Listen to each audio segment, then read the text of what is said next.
You are listening to the USDN on the DFPN.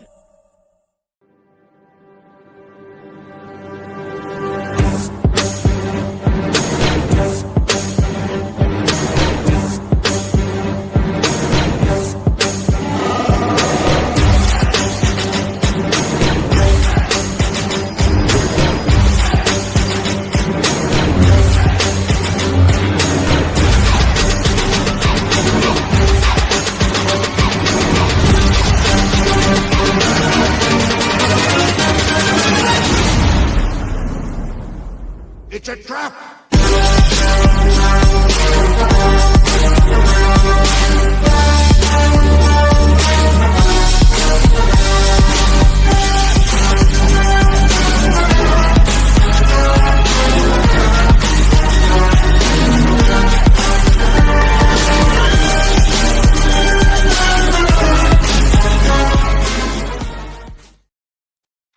What is up, everybody, and welcome to the United States Department of Nerds, where we are for the people, by the people, and of the people. Some weapons are tools, some are symbols, some are witnesses. Tonight, we sit down with a man who spent his life studying the blade, not just how it cuts, but what it represents. You know him as a judge on ForgedInFire. You know the phrase, "It will kill." But what happens when that philosophy, that lifetime of discipline, combat mastery, and protection is forged into a story? Tonight, Doug Marcaida steps into a new arena, not the forge, not the battlefield, the comic book page. This is Lineage. The Council of Nerds is now in session. Doug, welcome to the USDN. Hello, everyone. How are you all doing? Thank you for having me here. So close to getting it right. And that was one of the questions I meant to ask you before we went live, is how I pronounce your last name, and I missed it. But let's kick it off, Doug, with who are you? Well, my name is Doug Marcaida. Like you said, you may know me as a judge on ForgedInFire, as one of the judges who's the end user. I am a U.S. veteran. I was served probably in the U.S. Air Force. I was born and raised in the Philippines, and I migrated to the U.S., and that's why I joined the service, so that I could earn my right to be in this beautiful country. And while I was in the service, I got into the weapons arts. As you know, I grew up in the Philippines. Being over there, I was into the martial arts, but I never did any weapons art because I had a fear of blades. I had some issues with some gangs and everything, and I had a very bad experience where I actually scared the bejesus out of me. So empty hand fighting and all that's what I did, because I was a troubled kid. So that's why I moved to the States. But while I was in the Air Force, I got back into the martial arts, and one of my friends over there was very good with his, kickboxing and motions, was just blowing me away. I'm like, I got to learn what you're doing. What are you doing? And he goes, it's called K.E.A.L. Oh, K.E.A.L, never heard of it. I want to learn it. It's Filipino. I go, Filipino? I'm Filipino. What are you talking about? Oh, it's also known as arnis and eskrima in the Philippines. I'm like, whoa, those guys fight with weapons and blades. He goes, where's your weapon and blades? He goes, are you kidding me? You don't know that? No. Well, I really wanted to learn it. But when he told me it was eskrima and arnis, I automatically pictured knives, right? And he goes, no, we train with sticks. You've seen them train with a stick, right? I go, yeah. No. But you see, this is also like a weapon. You look at it and you see, do you see the screwdriver in there? Do you see a knife in there? Do you see all these attributes? The stick is just a representation of that. I didn't want to learn it, but I really wanted to learn his way of doing the empty hands. But he goes, I'm going to guide you. I'm your friend. I'm not going to hurt you. This is martial arts. This is us. We're buddies. What do you think? I'm going to beat the crap out of you? It's not that kind of martial arts. So slowly we started with this, and we started progressing to other things that were representations of this, which easily is the same way I hold a blade. It's the same way I would hold a stick. Same way I would do a karambit.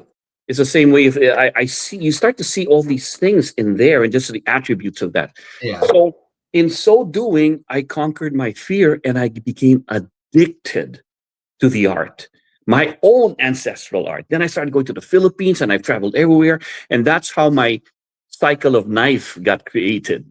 I started learning everything that it had to do with it. And after that, I continued on. After I got to the out of service, I started teaching it.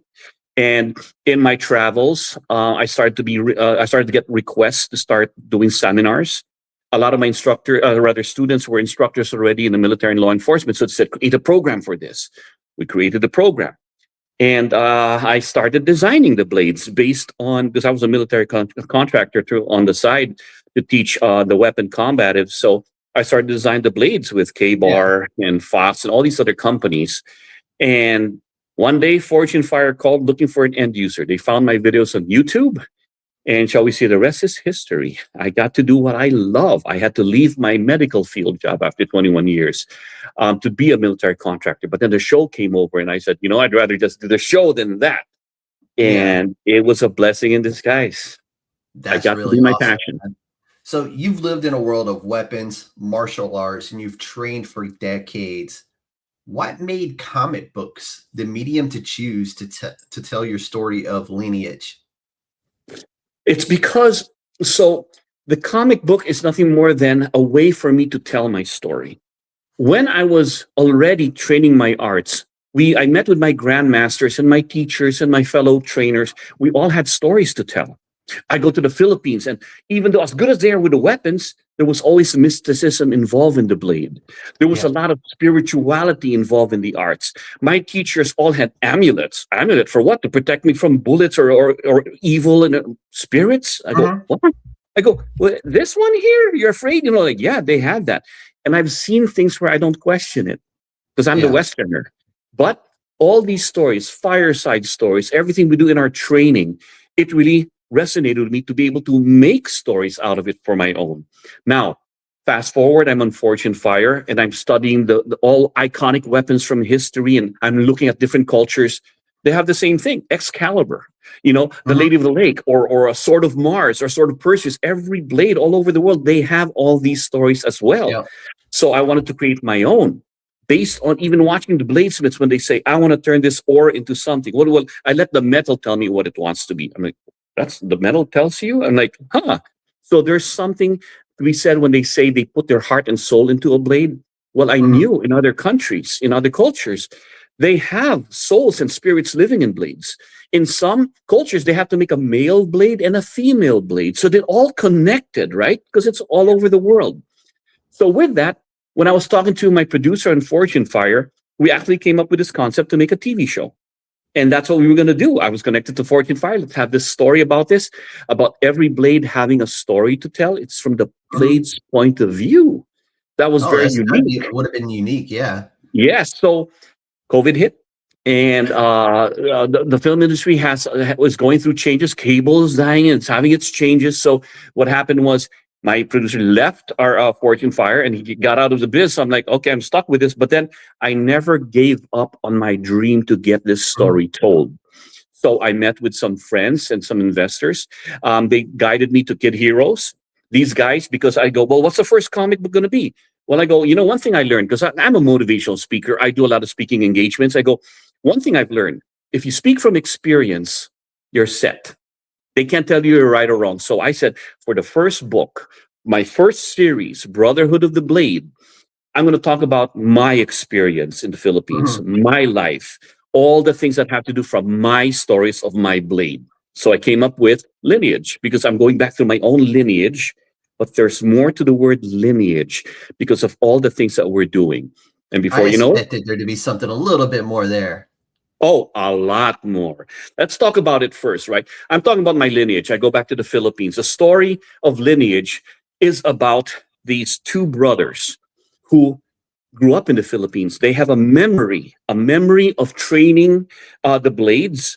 One has a temper, the other one is just very gifted. But then you start to see that out of the blues, the father stops the fight and he's killed by a demon. Fast forward, the older brother wakes up. He's now in the U.S. They've migrated. Similar.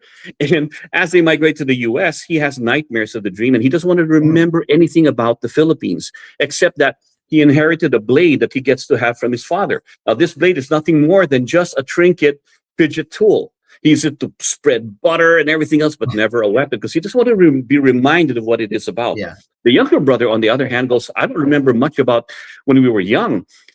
I need to find out about why do you have that blade? What's my father's blade doing with you? How come I don't have it? So they become estranged. Now they're older men, older young men right now. So he starts using his TikTok to create his own paranormal research show. It's called On the Verge because he's Verge. But when he starts looking around, it's really because he wants to find out more about this blade. Little by little, he's getting into the spirit world, into the paranormal for clues about the blade. Well, the older brother catches one of the shows, and sure enough, because he was following a clue and a tip, he saw on a wall a logo that was connected to his past. And that freaked out the older brother. So he rushes to his brother. They confront each other. What the hell are you doing? Leave the past alone. He was like, yeah, it's easy for you to do. You have the blade. I want to find out about it. And before you know it, the demon that killed his father manifests itself in the apartment that they're in. So the younger brother freaks out. He's just trying to fight the thing back. Get out of my house. Who invited you here? He's a smart aleck. The older brother is just shocked. It's a demon of my dreams. What's it doing here? But then as soon as the demon makes a move against a younger brother, memories come back. And instinctively, the blade comes alive. He pulls it and stabs the demon. Now the demon starts to bleed. And the brother goes, wait, if it bleeds, it can be killed. Then he realizes, is this really a demon? Then he looks at the blade and all the memories of their training come together. And he asks his younger brother, you remember what our father taught us? These moves and everything. Like, you know, the dance? He goes, yeah, I do. They were taught how to fight as a team. And slowly and surely enough, they start working together and they kill the demon. Now, the demon's got this horrible skull and thorns and, and a big horns. Yeah. Turns out it's just a mask. So when they remove it, all of a sudden, everything is answered. It's not a demon. It's a human being. The younger brother goes, well, now that it's been revealed, guess what? We need to go back to the Philippines and find out what this is all about. The story unveils. But here's the thing. It's the blade that's telling the story. That's really not cool. The brothers. You see, if I may, right, with the art here, because this was really cool because the artist is just a genius to me, right? You can see that? So that's the first page, right? And I call it still life, like still life, because that's what, when you're painting fruits and everything, it's called still life, right? But when you look at that, the blade's right there. The blade is already grayish. It's on the skull that was being used on by the cult, right? You have two older men there. You have ashes and you have a candle that's flickering there. Now, when you go to the storybook and you see anything in red and black, that's the blade talking. If I may because this is art to me, right? So the beginning says, if only you could see through the edge of my existence. In the hands of a child, I danced through terror, yet felt the weight of shadows where hearts stood still. Poetic.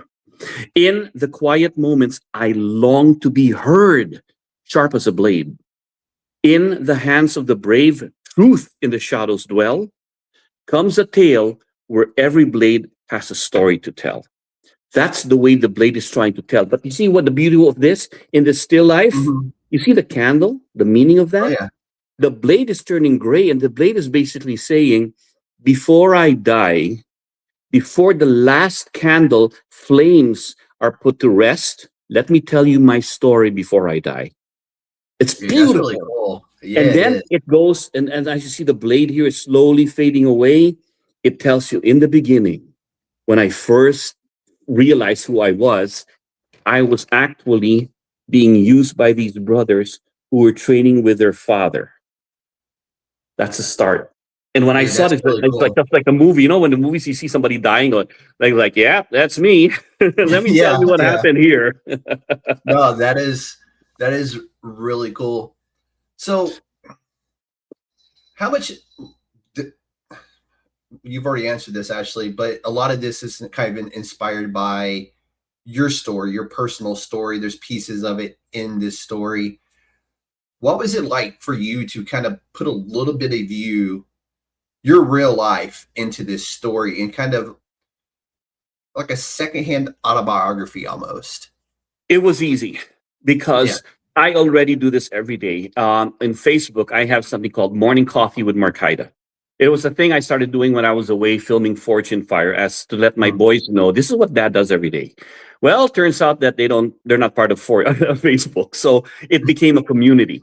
But my job there is to talk about positive things, where I've been, what I do, what interests me. And I always speak it from my point of view. So I'm not posing as anything. If it's from my history, from my stories and everything else, there's no right or wrong. It's what I'm talking about.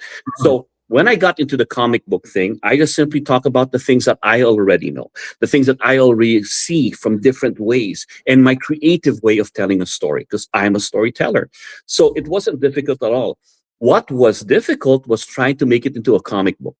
That's why Kid Heroes really helped. We had Patricio Ginelso of Kid Heroes brought in these writers, Earl Bailon and Justin Keyson, who we had the skeleton of the outline of the story, and they modernized it. They make it all flow, because I still had certain pockets here that were like holes to be filled. Like, how easy is that, Doug, that it happens to be there? That's so no, it's got to form together. They have to be able to tell it, and it makes sense. You see, I'm not an action guy. I'm a story guy. I love action, but if it doesn't have a story, I get disinterested, and I don't care about the action. I need to have a good story. That's the most important thing. So those guys were able to do it, but we found, artists who blew me away. All right. So I announced this in San Diego Comic-Con last year at the panel, because I did a cameo with the other comic book they were in. But I got to announce it, and we had our comic book, and there was this artist beside me, because I'm new to comic books. I never was into comic books because I couldn't afford it in the Philippines. My friends had comic books, so I would look at that, but I didn't understand that there are issues, and you go further away with this. Art was always great, but I couldn't tell the difference. San Diego Comic-Con, everybody's art is amazing. So I'm talking to this guy, and he's a fellow Filipino, was talking about his history. Like, he was born and raised in the Philippines. He was an artist, and he went to the Philippines to discover who he was, to come back to the U.S. I was born and raised in the Philippines. I was different. I came to the U.S. instead, and I found my identity. Nonetheless, he was saying, we were talking about the art. I was looking at, nice art. And he was like, you have a good artist too. I'm like, cool, thank you. So I don't know the difference. So tell me, you have a good artist. That guy telling me that I had a good artist in my comic book is Will Sportasio.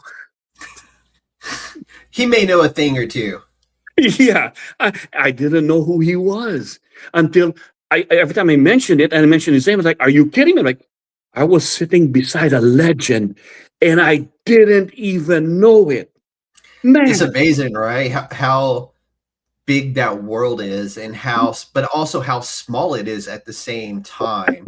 Yeah. So obviously, I'm like, now that I dug into it, and everybody, I'm like reading about it, I'm like, damn. Well, I got to work with him. I'm going to ask him for the rest of the books that I've got planned. I got to work with this guy because we were together, and just that he gave validation. It's not just saying, it's good from someone like that. So I was blown away. Then I get to see the artwork. Like I said, the genius, the Easter eggs in this comic book that he does. Let me just put it, it's very simple, right? If you look at this guy right here, I don't know if you can see it, there's a Band-Aid in his hand. That's the older brother.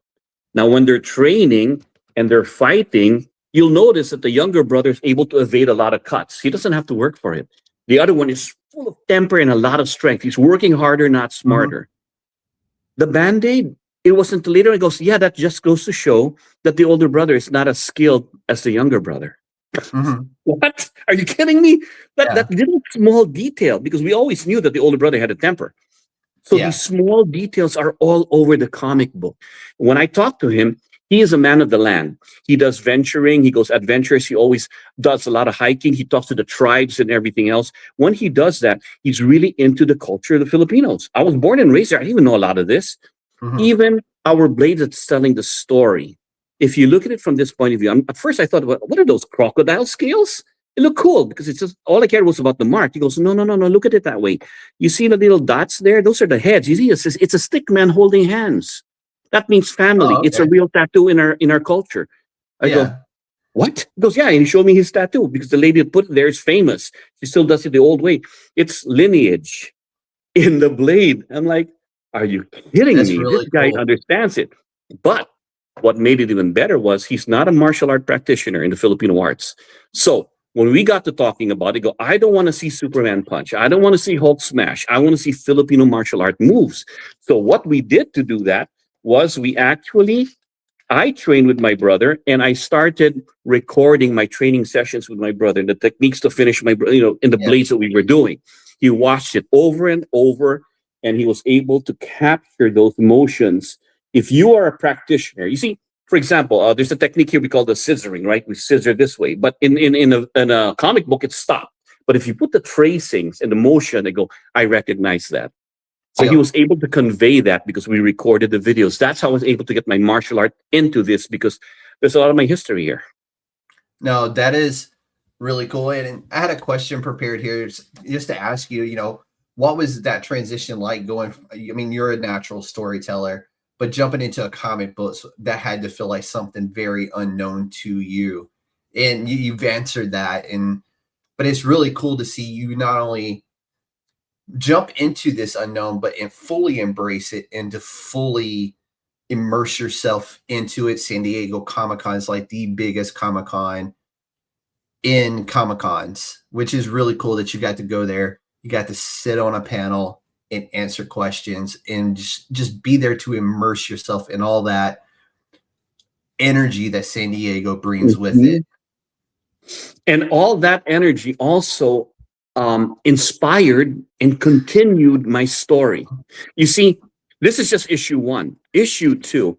So the brothers find out, okay, there's something here. Issue 2, they go back to their country. This is about Brotherhood of the Blade. One of the things about martial art training, especially in the way I learned it, we train for 6 hours. Who trains for 6 hours? We're not in a school. We're in the backyard. We train in the dark. We train in a full moon. We train with campfires in there. We train with drumming. We're really into this. That's a cult. That is cultic behavior. We are manipulated in our heads to be warriors, because that's the way that our warriors were taught, to be invincible, to have all these, incantations and rituals. That's a cult. So I knew that because I had to pull myself out of that, right? Yeah. Now, I'm at Comic-Con. I see people there doing cosplay. I see what they're wearing. These people are 80 degrees and wearing full leather. But I got to talk to them, and they are just as immersed in their passion. I see that passion is passion no matter what it is. Exactly. So that is now going to influence, because our artists put a mask on the bad guy.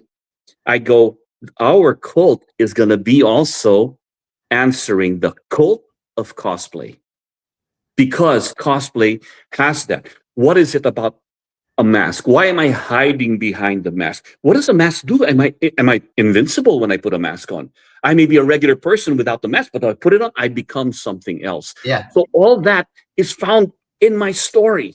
So when I immersed myself into the comic book or the comic verse or whatever it is, I also allowed it to speak to me and help me make my comic book important. You see, in my story, the blade has a soul.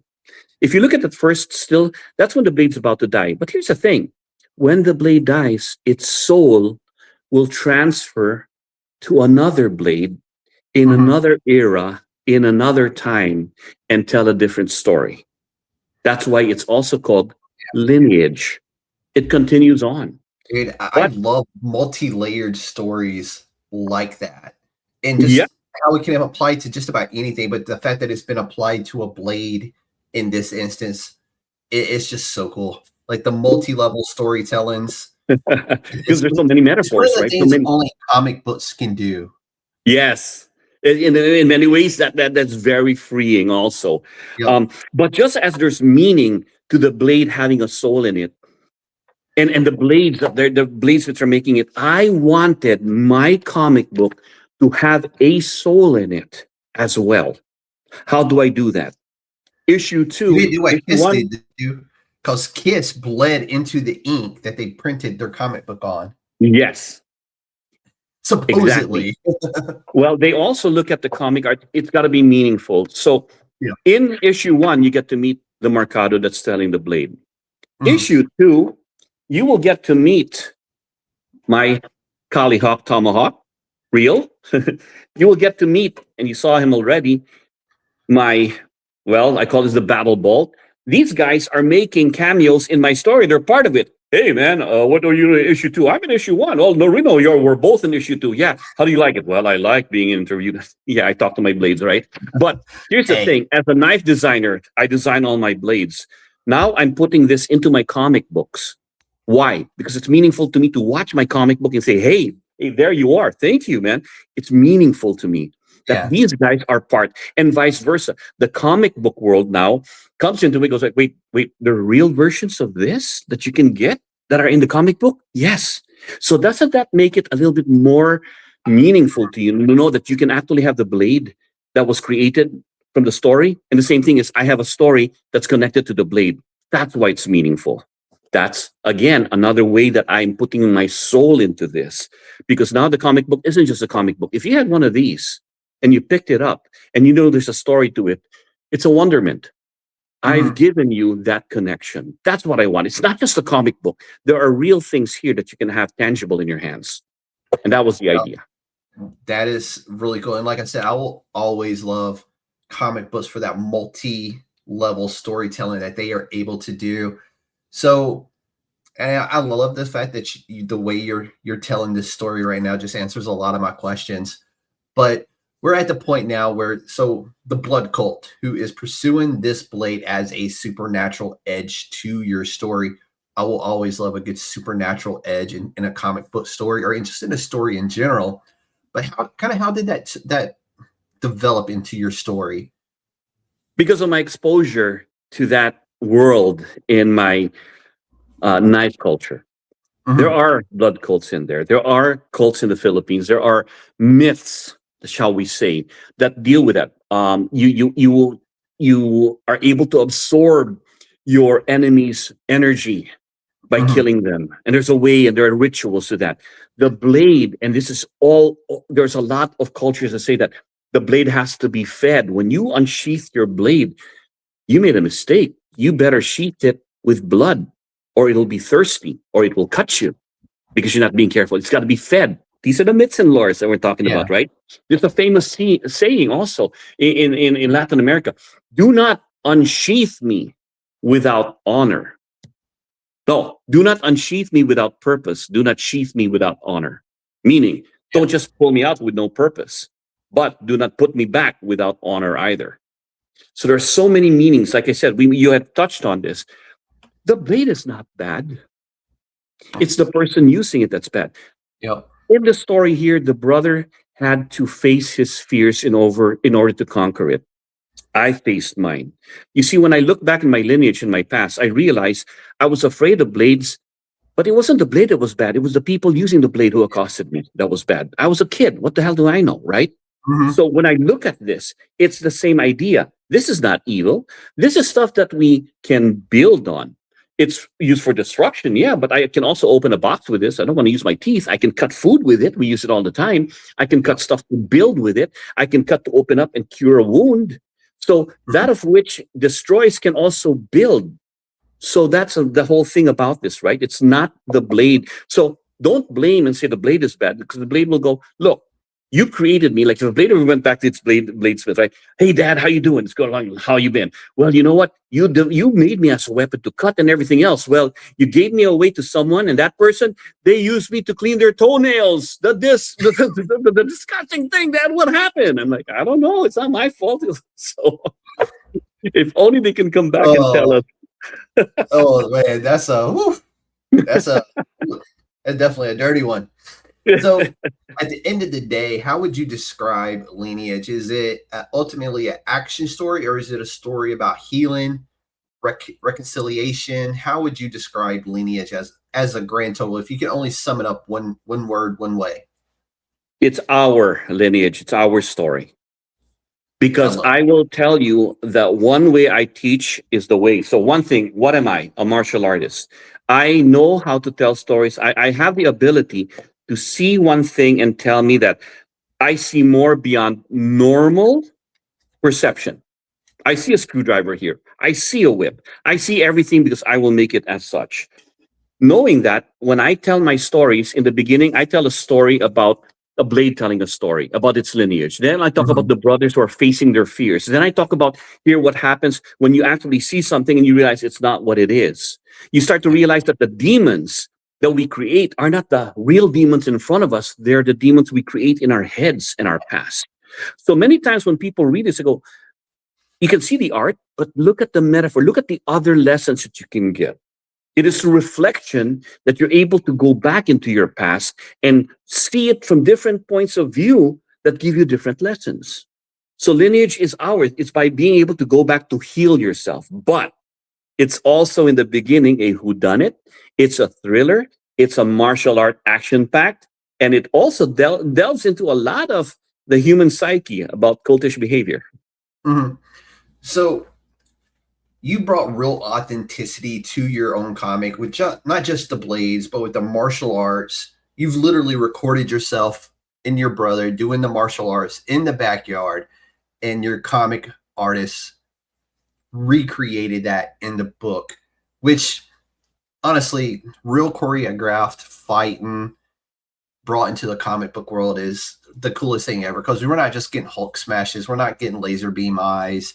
We're getting, no kidding, Doug and his brother in the backyard practicing and just recording themselves doing the action of this book, and then it's being translated into this book, which is honestly one of the coolest things I've ever heard. No, thank you. To be brought into a comic book. I mean, they do it, they mocap in video games and stuff like that, but this is a comic book we're talking about, and for it, you want it to be as authentic as possible. To me, it's like hearing Jackie Chan did his own stunts, right? You did your own stunts for a comic book, which same thing in my opinion. I don't care what they say.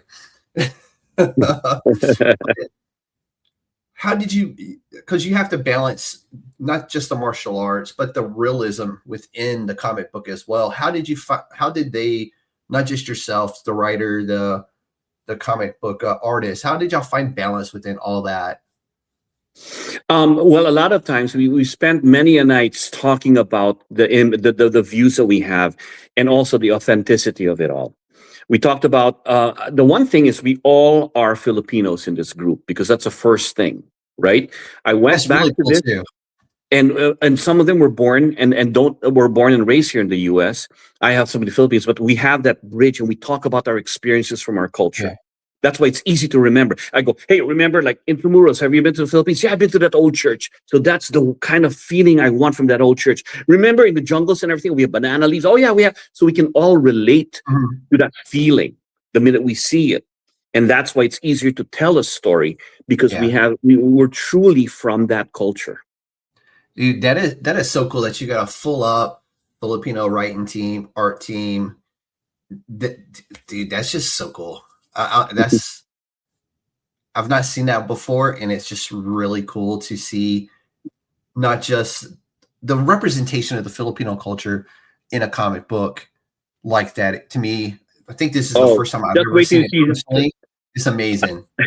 I was born and raised in the Philippines, and I've been in the U.S. more of my life than I've ever wanted in the Philippines. I was there for 18 years. I've been here for like 50. How old am I now? But even in the artwork that we have, when the brothers go back home, the artist just put so much of my memories when I was back home. I'm laughing my heart off, like, oh my God, I remember that. And I had to send them pictures also of my training grounds. I sent them pictures of my teachers. I sent them pictures when I was younger, and he put me in there on my youth training with my teachers. I'm like, perfect. Dude, that is so cool. So let me ask this. What do readers misunderstand most about edged weapons and martial art that this comic actually kind of says, hey, it's actually like this? Because I know that people just assume knives, it's, like the Steven Seagal shit, you see on his movies.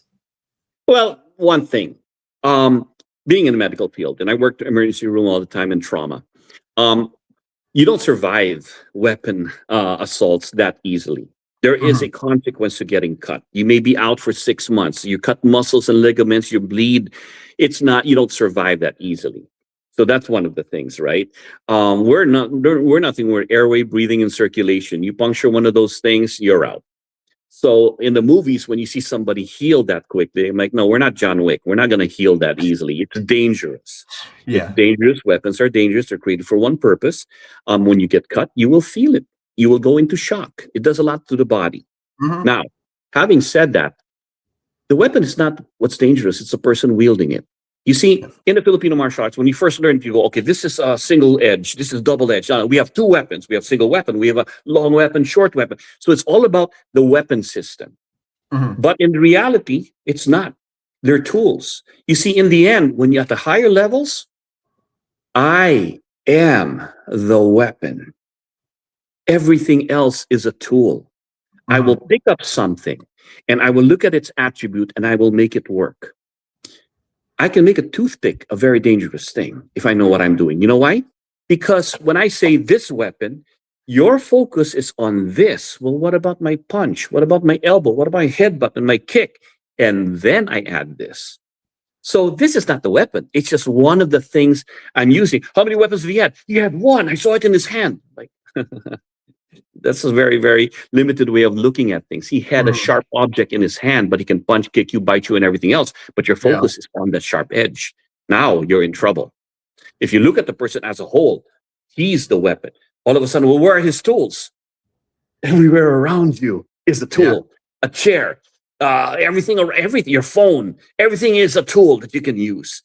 But it's the person that wields it that makes it a weapon, not the tool. Yeah, I like it. I like it a lot. So we've already answered my whole net set of questions, which as we went along, which is, I love that kind of stuff. But I do have to ask this one though. This one hasn't been answered yet. Do you see Lineage becoming something larger beyond the initial story that you have created right now? I've seen it in my mind's eye. I'm manifesting it, and I know it will be. This story is not new. This has been going on for 15 years in my martial art travels, with my martial art group, with my close friends. We've told this story over and over around us, so we perfected it to say everyone I've talked to says it's a great story. Now, I was in Athens Con, in Greece. I don't speak Greek. I'm there, and people were coming up because they knew me from ForgedInFire, and they go, oh, nice artwork. Artwork? No, there's a story to this. As soon as I talked and told them about the story with my interpreters, their eyes all widened up. I knew that already. Look, I'll ask you this. You know the story is being told by a blade. What do you think of that? You know that the blade will later on move to another blade in another time. Who knows? Maybe tomorrow it'll wake, when it dies, it'll wake up as a katana, and then it'll be in Japan. It'll have a different story to tell. And then when that passes on, it goes on to another blade. Maybe it's a kukri somewhere in Nepal, and they have a different story to tell. Now, it is just a witness. Is it going to be part of it? Because people think just because you're a blade, you have to see combat. Do you know how many blades are out there that just collect dust and are nothing more than just witnesses? So that's why the stories are endless. It's all about the great stories. What can this tell me? It could be just a witness to a love triangle and never been used at all. But then you can see it also used in rituals. Those are the very easy ones, right? Oh, it's made for rituals. It's made for combat. I mean, that's the easy part. You brought up a really cool.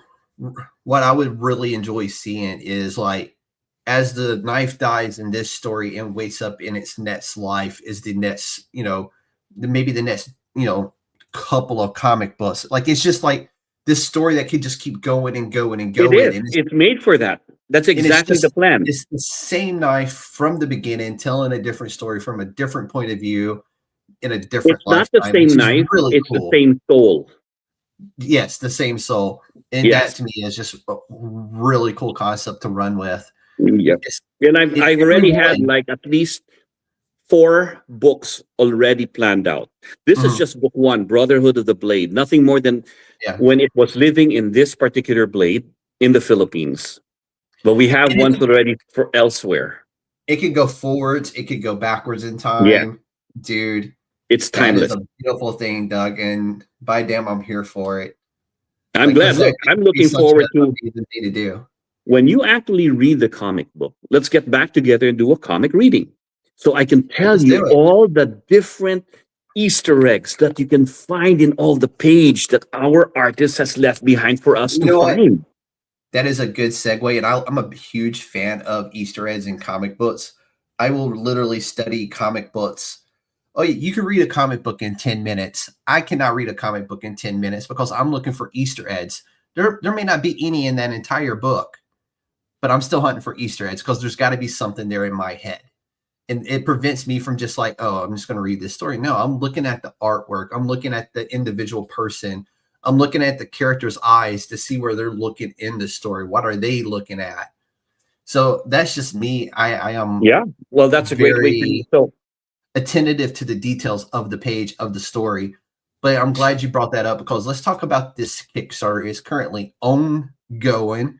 It started earlier this month, and I think did you do a full 30-day, or how long is your Kickstarter? I think we're doing a 30-day on this one. We're going to finish the series. So the first one that we did is just to see if I should even be involved in the comic world, and it got a very good review. It got good reviews. So I'm like, well, let's finish it.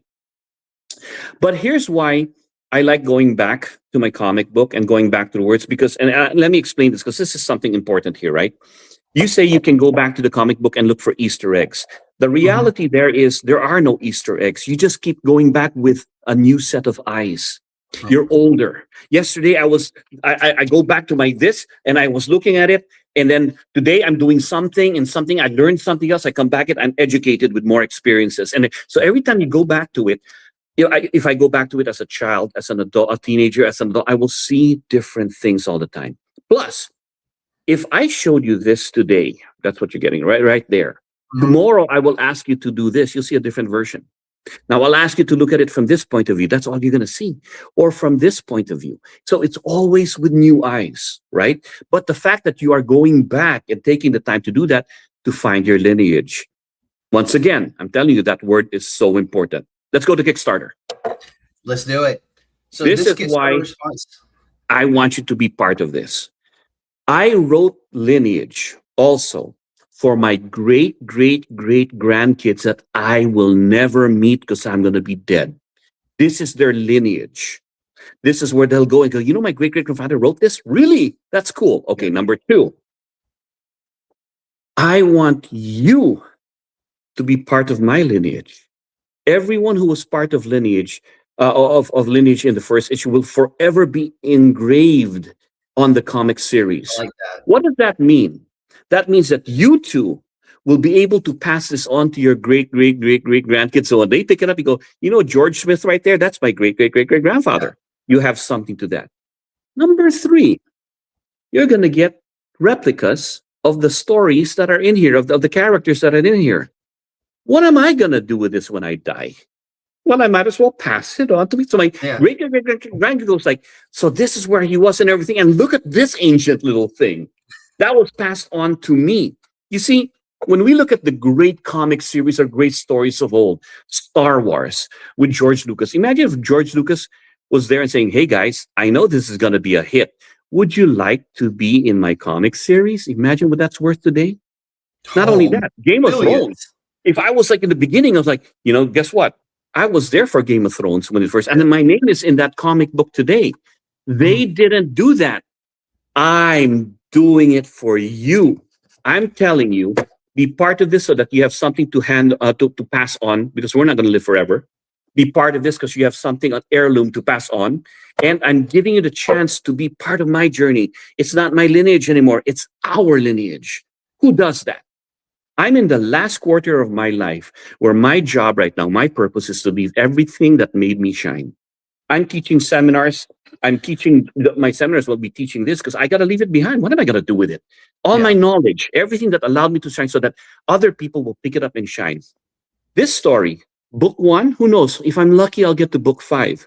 When I'm gone, I hope somebody picks up the mantle who's part of all of this and will write 6, 7, 8, 9, 10 till it keeps on going. It's not for me to just give up on it. That's what lineage is all about. It's our lineage, not mine.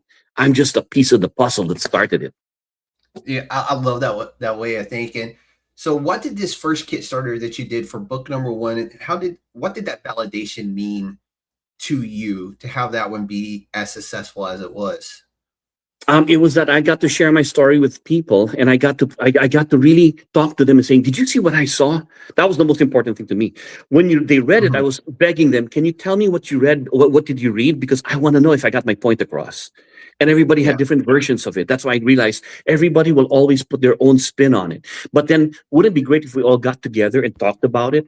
This is what my story is. Because that's what I train in Filipino martial arts. You see, I will give you bits and pieces of the puzzle. I'm not going to spoon feed you where I teach you everything. Then you have to see only what I see. I'll say, okay, I'm going to give you a couple of pieces. What do you see? I see a giraffe. Good. I really was going to teach you a dog. It's a picture of a dog, but you saw a giraffe, you saw a cat and everything else. It's yours. That's yours forever. It's something that I don't create.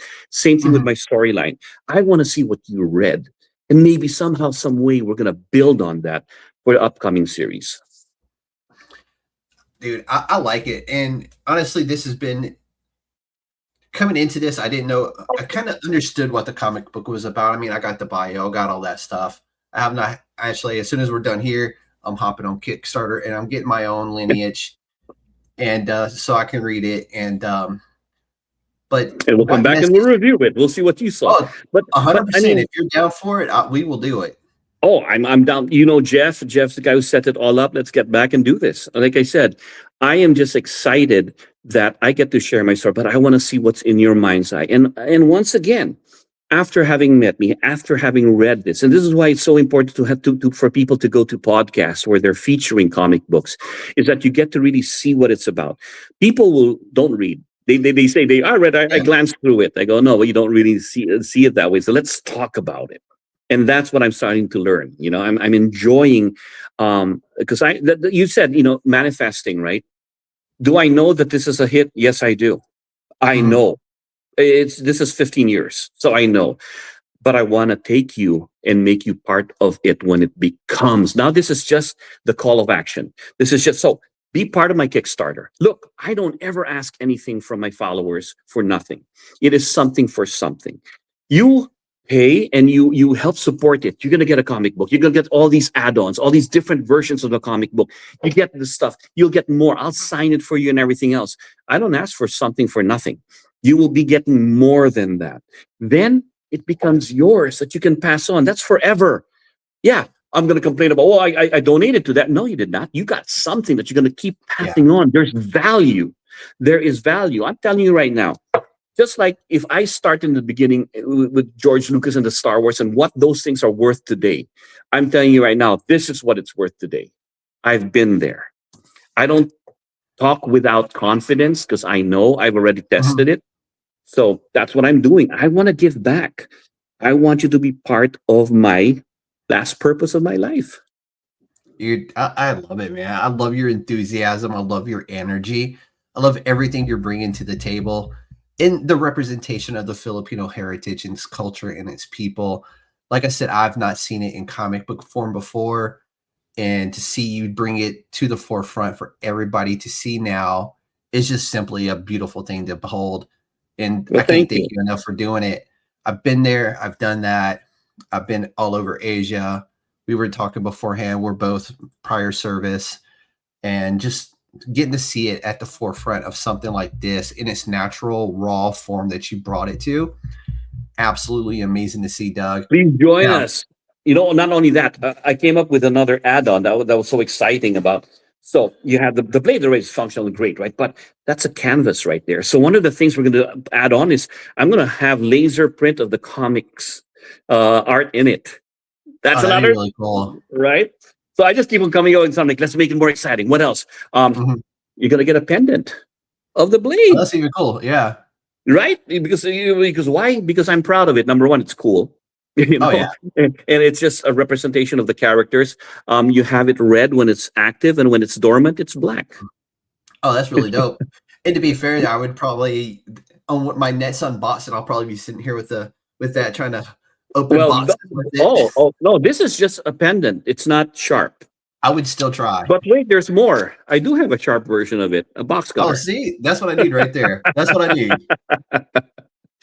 Come on, there. Come on, guys. Be part of the movement. We're gonna have so much that right fun. there is going to be a part of What's in the Box, episode 3, when it will air next month. You bet.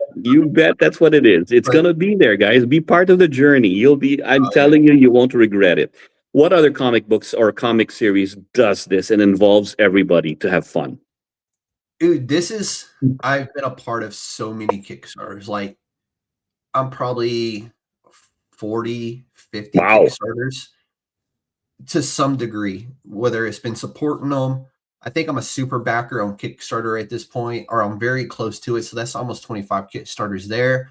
But that doesn't include the ones that I couldn't support at the time because your bro had just paid his mortgage and he couldn't back it at that moment. But yeah, this one is a lot of fun.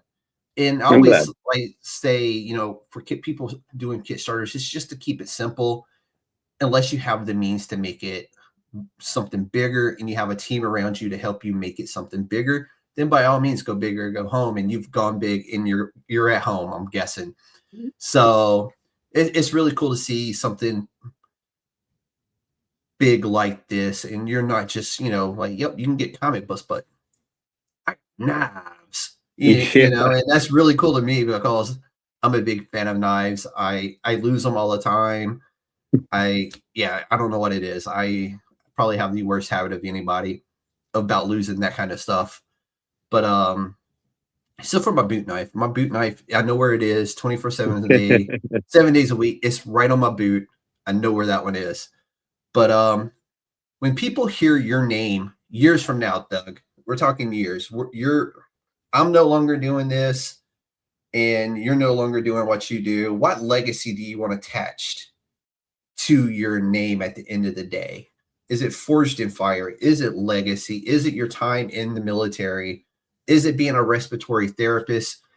Or is it all of the above because that is what made you Doug? A lot of times, you know, when I think about what is the legacy I want to leave behind, is that I was kind and I was happy.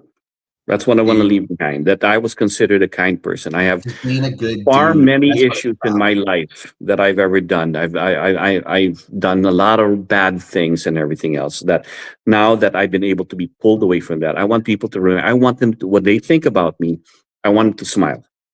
They've seen a lot of things that I've done in my TikTok, my Instagram, my Facebook, and I am the goofiest person in the world with my videos.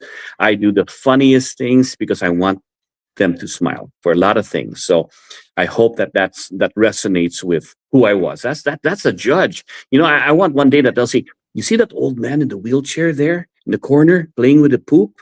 That's a It Will Kill me guy. That's a It Will Kill, yeah. No, that's not the It Will Kill guy. Yeah, it is. I don't know what happened. We need to talk about that, man. but are you ready to bring it home, Doug? Let's do some rapid fire questions. All right. I already know the answer to this one, but I'm going to ask it anyway. Blade or firearm? Blade. Yeah. I'm a firearm guy, but hey. I don't need bullet. I can take it everywhere because a blade is everywhere. I don't like projectiles. True. I don't want to throw. You don't have to have a license to have it, so that's another way. Discipline, instinct. Discipline. Realism? I have a lot of instincts that are bad. I'd rather be disciplined. Oh yeah, realism, spectacle. Realism. Function before aesthetics. And I've seen some of the interior pages, and this comic book is. When Doug says him and his brother recorded things, the pages I've seen definitely reflect that, and it's really cool. I think everybody's going to love this book. One word that will define Lineage. Family. You know what else is family? A lineage. So Lineage could have been its own answer. Yeah. All right, Doug, tell everybody where they can find you and where they can find the Kickstarter. Yeah. What is it listed under? So you can find me on my social media pages. I've got a Facebook under Doug Marcaida, Instagram under Doug Marcaida, TikTok under Doug Marcaida, YouTube under Doug Marcaida, and all my shenanigans are there.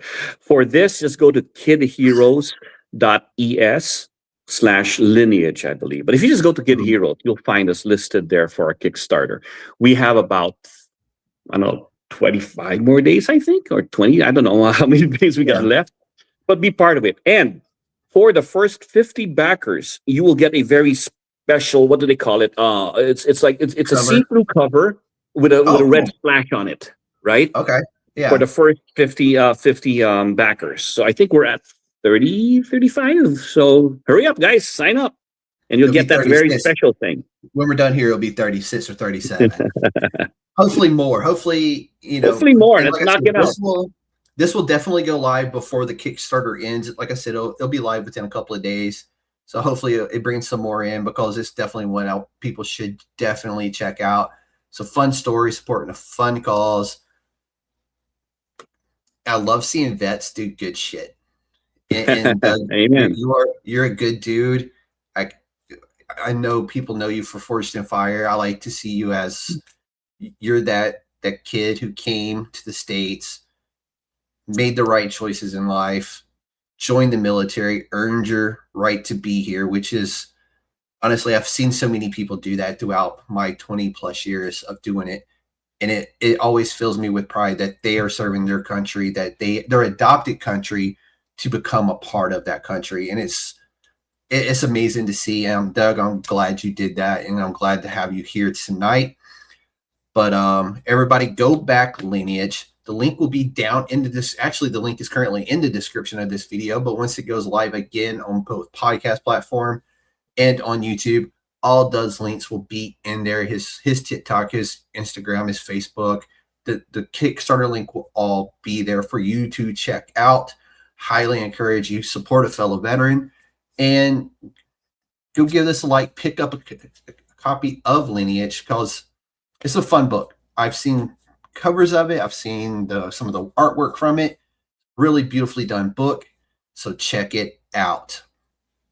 But some stories are written. Some are lived. Lineage is forged. Doug has spent a lifetime studying weapons, but this story isn't about destruction. It's about protection. It's about legacy. And it's about the blade that connects the past to the present. If you want grounded action, real martial arts philosophy, and a story cut from lived experiences, Lineage Kickstarter launches February 16th, which is just 11 days ago, I believe, if my math is mathing. But Doug, thank you for coming in today, talking to the fellow Council of Nerds members, and to everyone watching. This has been the United States Department of Nerds, where indie comics come to life. Ladies and gentlemen, the council is adjourned. Y'all be safe out there. Thank you.